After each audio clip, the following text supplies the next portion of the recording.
Hey, it's Coach Double E to explain the basics of yoga, specifically Yoga Asana, which is the practice of moving through postures. What most people think of at all when they think of yoga. Really, it's only a part of it, but it's a very important, interesting, and physically healthful part.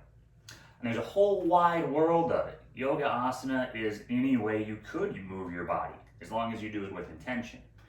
But we need a place to start, and one of the best places to start is with the Sun Salutation series. There is a Sun A, which moves directly forward and back, and a Sun B, which involves opening the hips to the side. And I'm going to walk you through the key aspects of both.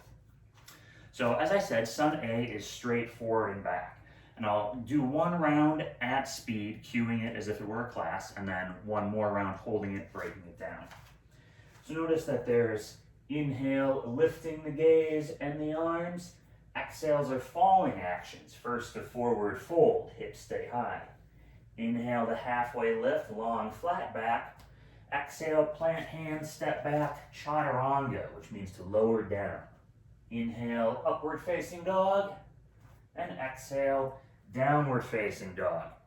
It's customary to take several breaths here, 1 to 3. It depends on the class and your intent, and there's no wrong answer as long as you're aware. At the bottom of an exhale, transition back to forward fold. Inhale the halfway lift. Exhale, fold again. And inhale, stand tall. That's one round. Exhale, hands to heart center, or right into your next one. So it's a forward and backward flexion and extension of the spine. It stays bilateral, symmetrical. And some of the positions will be challenging for people at first, especially the stepping back to the lunge and the up dog. And so there are always ways to modify, but we'll stick with the basic version first. So the standing alignment is non-trivial. We could spend another video talking just about this. But our highest alignment prepares us for the movement. Inhaling to lift the gaze and the hands. Notice that the gaze lifting is what is relevant to all these positions. And so by extension, when we go forward to forward fold, it's very important that we don't look at the ground, but that we look back between ourselves, between our legs, maybe even up into our belly. The knees are soft enough that we can place the belly against the thighs and relax the upper body. This is where we want to be for forward fold. Halfway lift, we're engaging the extensors of the spine, not to go back into a backwards arch, but just to lift long and level to the ground. Long as you can be from the root to the crown. The second exhale plants your hands and prepares you to step back. And you can do this in multiple movements if needed. Another option, if lowering is uncomfortable, is to simply remain at the plank. In the event you do choose to lower, the forearms must remain vertical. And so it's a forward moving action, bringing the elbows in so we have a place to prop the ribs onto as we inhale to upward facing dog. Now it sounds like a silly name at first, but notice that it's literally what's happening. Upward facing, your gaze is going up. This leads the spine into extension. And so downward facing dog, you might actually think of leading it from the eyes, looking down with straight arms, pressing yourself back, and bend the knees generously into downward facing dog. The first priority is a long line from hands to hips. It actually tractions the lower back, stretches it out, feels really good, unless you do this business. So thighs into belly is where we want to be for downward facing dog.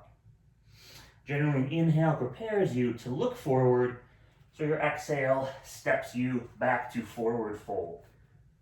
Inhale, halfway lift. Notice that there's a halfway lift up and down each time. And so exhale back to forward fold, and second inhale all the way up. And so that's one round through Sun A, and 3 times is a typical warm-up for a larger class. There might be some time on the ground beforehand. In fact, I hope there is, but in your own practice, nothing wrong with starting with Sun A. It's convenient, it's effective, it's a yoga burpee. It's a wonderful thing. But it's not complete because it's a closed hip posture, which isn't a bad thing. It just means that we're symmetrical. Sun B opens it up. And so Sun B has incredible amount of variation, even more so than Sun A in my mind. But the relevant aspect is it includes this open hip posture, and that's the basis for Warrior 2. And so what I have my clients do, especially those who struggle to get up and down easily so that they can focus on the open hip nature, is to come to as wide a stance as they're comfortable with both feet facing the long edge of the mat.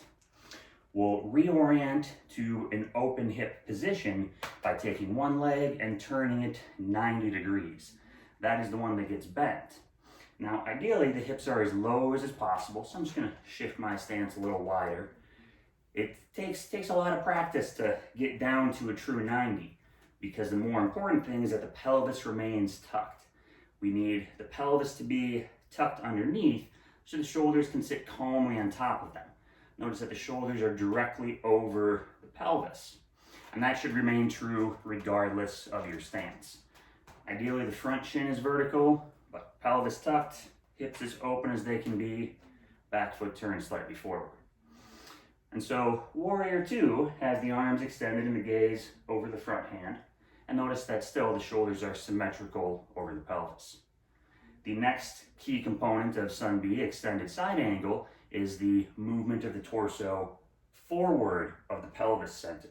And so the elbow could come to the knee or the hand to the floor. This hand might reach up. But notice that it takes more effort now to peel this hip open. Both hips are seeking to open towards the back of me, and that leads me to have the chest still facing forward. That's the relevant aspect.